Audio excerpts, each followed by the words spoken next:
জয় গুরুদেব, জয় রাধে গোবিন্দ শ্রী নিতাই গৌর, জয় জগৎবন্ধু সুন্দর। আজ প্রিয়ব্রতের বংশ ও সপ্তদ্বীপাদির বিবরণ সম্বন্ধে কিছু কথা বলব। এসবই আমি শাস্ত্র থেকে নিয়েই বলছি। শাস্ত্রের বাইরে আমি কিছু জানি না, কিছু বলবো না। অতিরঞ্জিত কিছু বলা উচিত নয় বা শোনাও অপরাধ।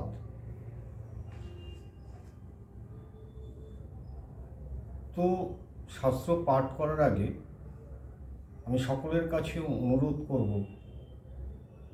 যে আপনারা সর্বধর্মকে সম্মান করবেন। সর্বধর্মকে, কোনো ধর্মকে ছোট করা, অবজ্ঞা করা অন্যায়, অনুচিত।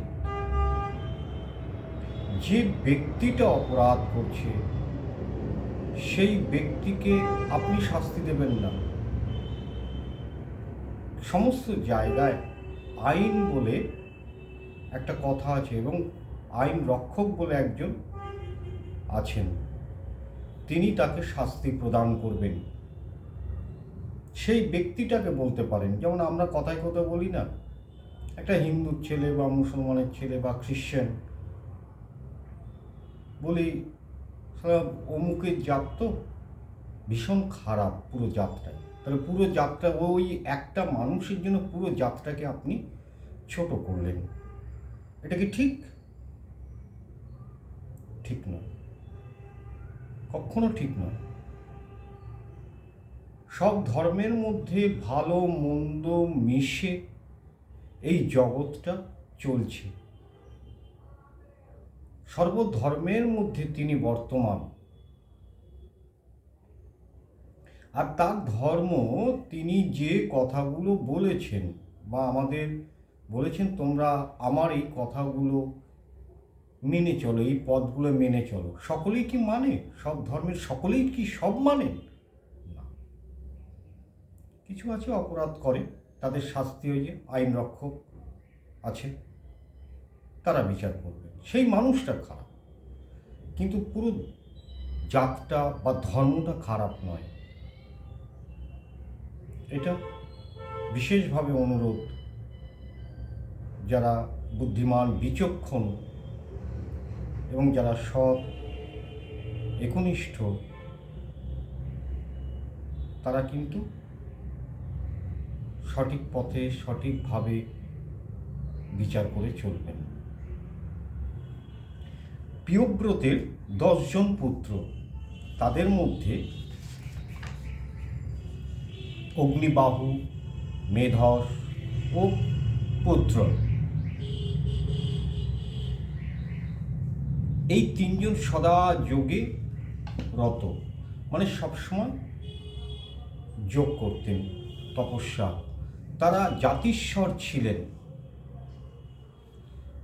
পিতৃরাজ্যে তাদের কোনো বাসনা ছিল না, অর্থাৎ বাপের সম্পত্তি নেবে, এ নেবে, সে নেবে, অমুক নেবে, তমুক, তাদের কোনো বাসনা ছিল না, ইচ্ছা তাদের ছিল না। বাকি 7 জন পুত্রের মধ্যে প্রিয়ব্রত তার রাজ্যকে 7 ভাগে ভাগ করে দিলেন। তাহলে 3 জনের তো কোনো আশা ছিল না, বাকি 7 পুত্রকে প্রিয়ব্রত তার 7 পুত্রকে সমানভাবে ভাগ করে দিলেন। সেগুলি সপ্তদ্বীপ নামে পরিচিত: জম্বু, লক্ষ, সলমল, কুশ, ক্রৌঞ্চ, শাক ও পুষ্কর, লবণ, ইক্ষু, সুরা, ঘৃত, দধি, দুগ্ধ ও জলে পরিবেষ্টিত উক্ত সপ্তদ্বীপ। এগুলো কিন্তু খুব গভীর কথা, দেহতত্ত্বের কথা, দেহের মধ্যেও কিন্তু এগুলো বিরাজ করছে। যারা গুরুদেবের কাছে জানতে ইচ্ছুক, গুরুদেবের শ্রীমুখ থেকে এগুলো শ্রবণ করবেন, তাকে অনুনয় বিনয় করলে তিনি নিশ্চয়ই প্রসাদী দান করবেন, তারা নিশ্চয়ই জানাবেন। এগুলো তো সব জায়গায় সব কিছু আলোচনা করা যায় না, এখন উগলে দেহতত্ত্বের কথা বলে দেয়। আর এই দেহতত্ত্বের কথা খোলা মাঠে বলা মানে সেটা নোংরামির পর্যায়ে পৌঁছে গেছে, যা আজ জগতে হচ্ছে। এই দেহতত্ত্বের কথা শুনতে গেলে অনেকগুলো পথ অতিক্রম করতে হয়। সেই অতিক্রম বলতে ধৈর্য, সূর্য এইগুলোকে আগে নিয়ে আসতে হয়, সংযম চিত্ত হতে হয়, তবে দেহতত্ত্বের কথা আপনি অনায়াসে জানতে পারবেন। তখনই আপনার মনের মধ্যে একটা স্থির বুদ্ধি, স্থির জ্ঞান আসবে। প্রতি দ্বীপ এক এক সাগরে বেষ্টিত, সপ্তসাগর। পূর্ব পূর্ব দ্বীপ হতে সাগর দ্বিগুণ বিস্তৃত। আবার সাগরের বাহিরে যে দ্বীপ আছে তাহাও দ্বিগুণ প্রমাণ। জম্বুদ্বীপ মাঝে লক্ষ যোজন আয়ত সুমেরু নামে পর্বত, তার উচ্চতায় চতুর্শীতি সহস্র যোজন। জম্বুদ্বীপের অধিপতি প্রিয়ব্রতের জ্যেষ্ঠ পুত্র অগ্নিধ্র। তার 9 জন পুত্র। এই প্রিয়ব্রতের যে জ্যেষ্ঠ পুত্র অগ্নিধ্র, তার আবার 9 জন পুত্র ছিলেন। তাদের মধ্যে প্রথম হচ্ছে নাভি। লক্ষদ্বীপের অধিপতি মেধাতিথি, তার আবার 7 জন পুত্র। উক্ত দ্বীপে 7টা পর্বত আছে, 7টা নদী আছে। সাম্বলী দ্বীপের অধীশ্বর বপুষ্মান, তার আবার 7টা পুত্র। সেই দ্বীপে 7টি পর্বত, আবার 7টা নদীও সেখানে রয়েছে। কুশ দ্বীপের অধিপতি জ্যোতিষ্মান। ক্রৌঞ্চ দ্বীপের অধিপতি মতিমান। শাক দ্বীপের অধিপতির নাম ভব্য। পুষ্করের অধীশ্বর সবল। এই সবল ব্যতীত আর সকল নৃপতির 7 জন করে পুত্র আছে, আবার ওদের আবার 7 জন করে পুত্র। এই সেই দ্বীপে 7টি করে পর্বত ও 7টি করে নদী বিদ্যমান আছে। সবলের 2 পুত্র মহাবর ও ধাতকী।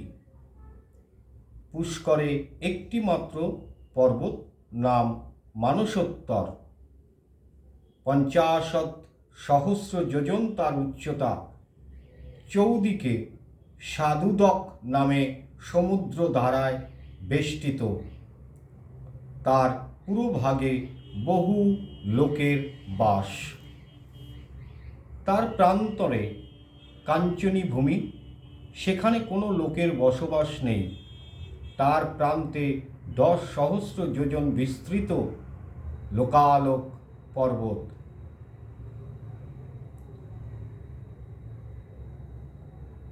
সেগিরির চারিধারে ঘন অন্ধকার বেষ্টন করিয়া আছে অণ্ডের আকার। এগুলো সবই দেহের মধ্যে রয়েছে। এই দেহতত্ত্বের কথা আমরা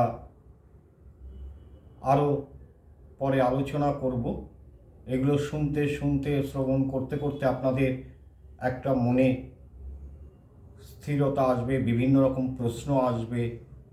তখন অন্য কোনো চিন্তায় উগ্রতা আসবে না।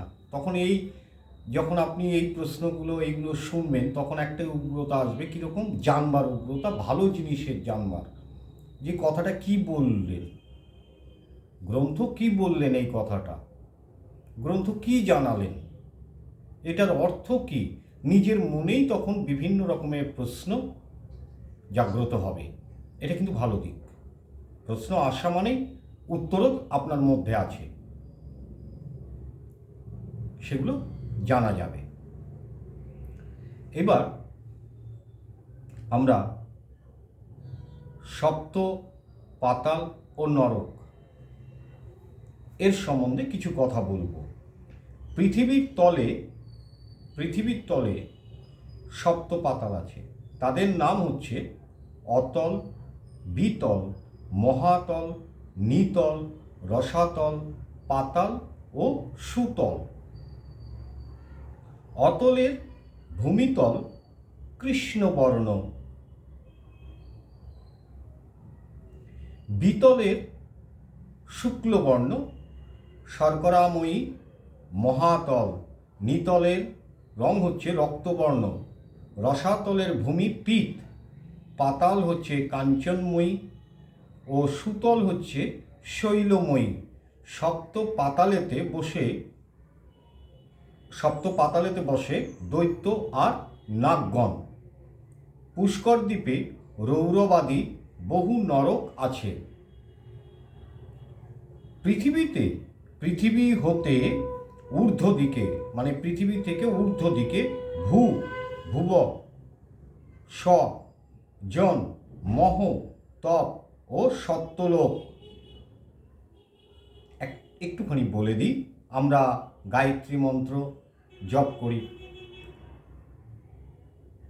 ওম ভূর্ভুবঃ স্বঃ তস্যবিতুর্বরেণ্যং ভর্গো দেবস্য ধীমহি ধিয়ো ইয়ো নঃ প্রচোদয়াৎ। তাহলে দেখুন, আমরা আগেই তিনটে বিশেষ শব্দ উচ্চারণ করেছি, এখানে সেটা আছে ভুব স। অর্থাৎ এই শব্দ তিনটের কিন্তু অনেক অনেক উপরে এবং অনেক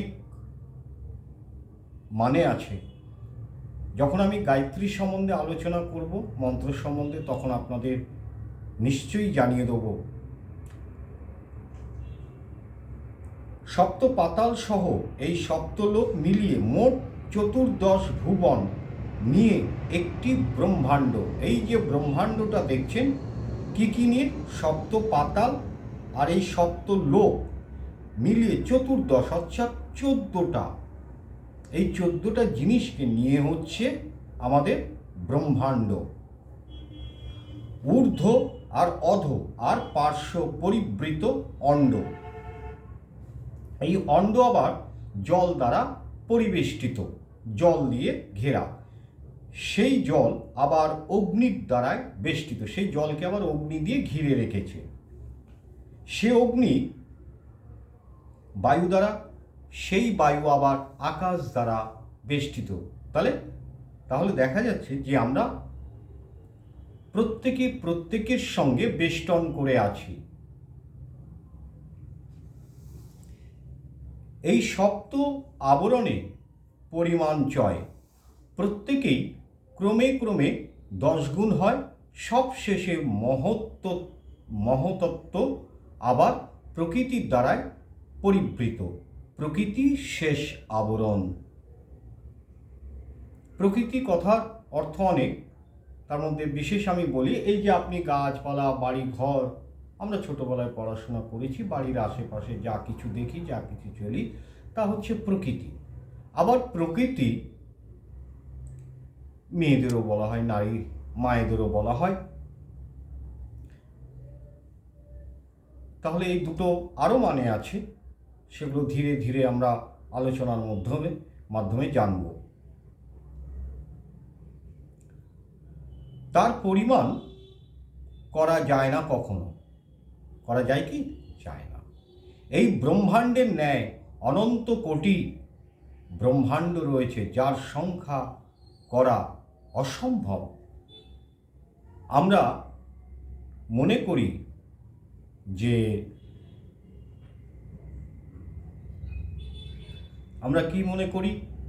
আমরা যে পৃথিবীতে বাস করছি,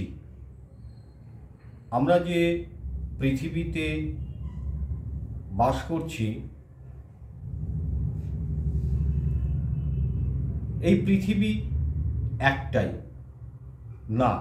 এই একটা পৃথিবী নয়। ভগবান শ্রীকৃষ্ণ তার শ্রীমুখ থেকে শ্রীগীতার নামে শ্রীমুখ থেকে যে বাণীগুলো নিঃসৃত হয়েছিল সেটা গীতা নামে পরিচিত। সেই গীতায়ও ভগবান বলেছেন যে অনন্ত কোটি ব্রহ্মাণ্ড আছে। এই একটা ব্রহ্মাণ্ডে আমরা বাস করছি তা নয়, এরকম অনন্ত কোটি ব্রহ্মাণ্ড রয়েছে।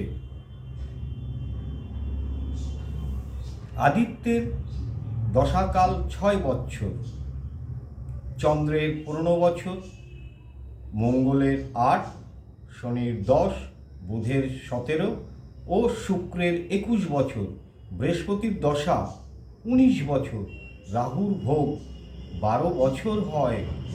রবির দশায় মানবের দুঃখ, চন্দ্রের দশায় সম্পদ ও মিষ্টান্ন লাভ, মঙ্গলের দশায় দুঃখ ভোগ, রাজ্যাদির নাশ, স্ত্রী লাভ, রাজ্য লাভ বুধের দশায়। শনির দশায় রাজ্যনাশ, বন্ধুনাশ, বৃহস্পতির দশায় রাজ্য লাভ হয়, সুখ ও ধর্ম বৃদ্ধি পায়। রাহুর দশায় রাজ্যনাশ, নানা রকম রোগ, বহু প্রকারের দুঃখভোগ। শুক্রের দশায় হস্তি, অশ্ব, সুন্দরী স্ত্রী লাভ। তাহলে কোন কোন গ্রহের দশায় কি কি লাভ হয় খুব তাড়াতাড়ি জেনে গেলেন কি? আবার একবার একটু বলে দিই। বলছে রবির দশায় মানবের দুঃখ হয়, চন্দ্রের দশায় সম্পদ ও মিষ্টান্ন লাভ হয়, আর মঙ্গলের দশা দুঃখ ভোগ, রাজ্যাদির নাশ হয়, স্ত্রী লাভ আর রাজ্য লাভ হয় বুধের দশায়। শনির দশায় কি হয়? রাজ্যনাশ, বন্ধুনাশ। বৃহস্পতির দশায় কি হয়? রাজ্য লাভ, সুখ ও ধর্ম বৃদ্ধি পায়। রাহুর দশায় কি হচ্ছে? রাজ্য নাশ হচ্ছে, নানা রকম রোগ ভোগ এবং নানা রকম দুঃখ ভোগ সে চলছে, তার জীবন ভোগ করছে। আর শুক্রের দশায় কি হচ্ছে? বলছে হস্তি, অশ্ব, সুন্দরী স্ত্রী এগুলো লাভ করে শুক্রের দশায়। আবার দেখুন কতগুলো রাশির কথা আমরা বলি। মেষ রাশি মঙ্গলের ক্ষেত্রে, বৃষ রাশি শুক্রের ক্ষেত্রে, মিথুন ও কন্যা রাশি বুধ ক্ষেত্রে, কর্কট চন্দ্রের ক্ষেত্র, রবির ক্ষেত্রে সিংহ, শুক্রের ক্ষেত্রে তুলা, মঙ্গলের ক্ষেত্র বৃশ্চিক, ধনু আর মীন রাশি বৃহস্পতির ক্ষেত্র, মকর আর কুম্ভ রাশি হচ্ছে শনির ক্ষেত্র। তাহলে বোঝা গেল যে কোন রাশিতে কোন গ্রহ চলছে এবং তার ফলাফল কি অতি সহজেই আপনারা বুঝে গেলেন। অশ্বিনী, রেবতী, চিত্রা, ধনিষ্ঠা নক্ষত্রে অলঙ্কারাদি পরিধান সুপ্রশস্ত। অশ্বিনী নক্ষত্রে, রেবতী নক্ষত্রে, চিত্রা নক্ষত্রে, ধনিষ্ঠা নক্ষত্রে যদি কেউ অলঙ্কার পরিধান করেন সেটা খুব প্রশস্ত। যাত্রাকালে মৃগ, সর্প, মার্জার, বানর, মুশিক, নকুল, পক্ষী, কুকুর, শূকর দক্ষিণ দিকে দেখতে পেলে সে যাত্রায় শুভ ফল হয়। আবার বলি, যাত্রাকালে কোথাও গমন করছেন, অফিসে যাচ্ছেন বা কোথাও বেড়াতে যাচ্ছেন, সেই সময় যাওয়ার সময় যদি মৃগ অর্থাৎ হরিণ, সর্প, সাপ, মার্জার, বানর, মুশিক, নকুল, পক্ষী, কুকুর, শূকর দক্ষিণ দিকে যদি যেতে দেখেন তাহলে কিন্তু সে যাত্রা শুভ ফল হয়। আর বাম দিকে শৃগাল, উট, গাধা দেখলে যাত্রা শুভ। কার্পাস, ঔষধ, তৈল, রক্তমাল্য, মুক্তকেশী নারী, দগ্ধ অঙ্গার, উলঙ্গ পুরুষ দৃষ্ট হলে যাত্রায় অশুভ। যাত্রাকালে পূর্ব দিকে হিক্কা শুনলে মহাফল হয়। হিক্কা মানে হাঁচি কাশি এইসব। অগ্নিকোণে শোক ও সন্তাপ, দক্ষিণে হানি। নৈঋত কোণে শোক ও সন্তাপ, পশ্চিমে মিষ্টান্ন ভোগ, বায়ুকোণে অর্থ লাভ। উত্তরে হলে কলহের সৃষ্টি, ঈশান কোণেতে হিক্কাধ্বনি শুনলে মৃত্যু। তাহলে আজ আমরা অনেকগুলো কথা, অনেক গোপন কথা, সুন্দর কথা আমরা জানতে পারলাম প্রভুর কৃপায়, গুরুদেবের আশীর্বাদে।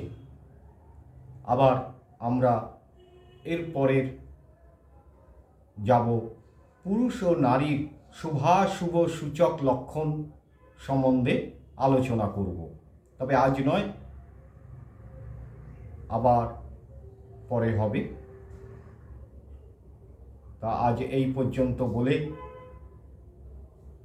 ভগবানের নাম করে সকলকে আমি প্রণাম জানাই।